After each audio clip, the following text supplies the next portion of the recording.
Is it recording? Now it is, yeah. Hello everybody and welcome to another adventure in beautifying. My name's Amanda and today I'm gonna show you how to do something. So in this how-to video I'm specifically gonna talk about your brows. Now in the past like 2 years, brows have gone from like something that was there to like something that we give a about. And some of my friends had some questions about how I do my brows, so I decided that I was gonna show you. Let's go back in time to when I did not have this beautiful eye makeup on that I have right now, and yeah, let's do that.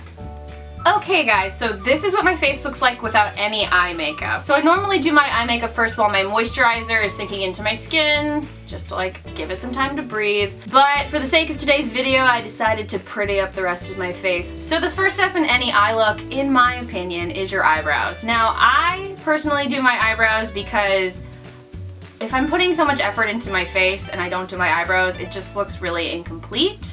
That's a personal opinion. I have a lot of baldness in my eyebrows, so I like to fill them in. So that's what we're gonna do today. So there are a bunch of different ways to fill in one's eyebrows. I personally use an eyebrow pencil. This is the Anastasia Brow Wiz. It's very popular on the YouTube, so I'm not gonna go into too much detail about it. I've talked about it before in videos, but basically what this guy is, well, this is a spoolie. This is what you use to brush out your brows, and this is what I actually do first. I just brush them through to make sure that everything's like in as much of a place as it can be. So I'm gonna do that right now. You just want everything to look like it's in place. So the other side of this specific pencil is a very tiny wax point. And what I like about this specifically is that it's retractable. I don't want to be bothered with sharpening, frankly. I'm just a lazy person, but that's why I like this pencil. A lot of people use brow powder because it's really easy to blend, but for some reason I just always have gravitated toward a pencil. It's one step. I'm an easy person. Maybe let's not put that out on the internet. So I had a lot of trial and error when it comes to coloring because my hair, as you can all tell, is pretty red, and my brows, if you cannot tell, are very dark.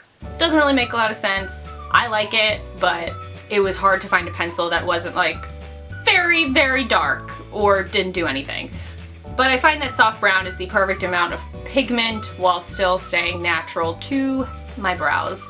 So the first thing I do when I'm filling in my brows is I actually line underneath my brow just to give me like a starting point, if you know what I mean. I used to just sort of fill in the sparse areas, but this just makes it look neater in my personal opinion, and gives you a place to stop when shading in the sparse areas. So after lining underneath your brow, you just, in my opinion, or how I do it, is you just sort of feather the color throughout. You don't want to be too heavy-handed when it comes to your brows because you can go from natural to very scary in like 2.5 seconds. So yeah, I'm just sort of doing short strokes throughout my brows. And when I think that the color is appropriate enough, I go back to the spoolie end and I brush through the color to get it blended and even throughout.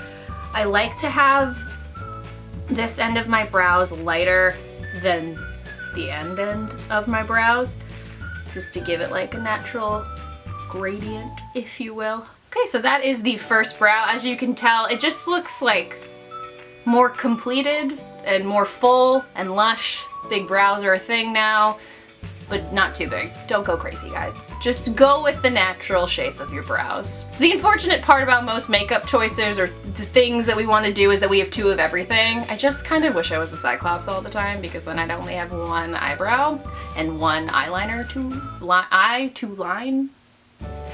Y'all get it.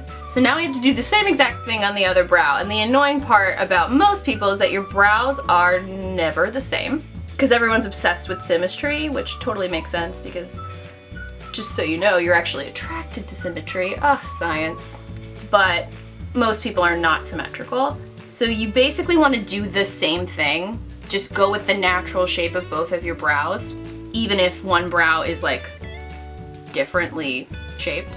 like this brow I'm doing right now actually has, most of the time, like crazy hairs over here. So it's actually a little bit shorter than this brow. So I try and just fake it and blend it until it looks symmetrical. So this is how they look completed. I normally go back in again with the spoolie and just blend it again. You really can never do enough blending. It's much easier to add color than to take away color, so if you end up blending too much, don't blend until your skin's raw, because that's not correct and you don't want red brows. That's not really a look we're going for.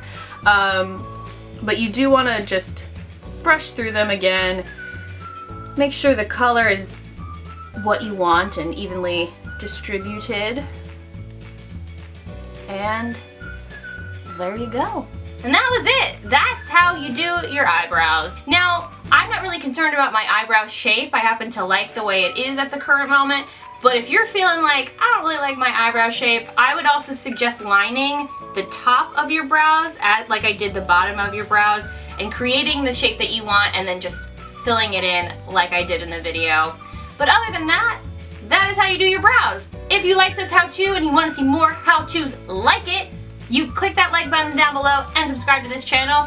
It lets me know that I'm putting out content that other people actually like. Also, if you want to follow me on any social media sites, all of those links will be listed in the description box down below. Thank you guys so much for watching, and I will see you in my next video. Bye guys!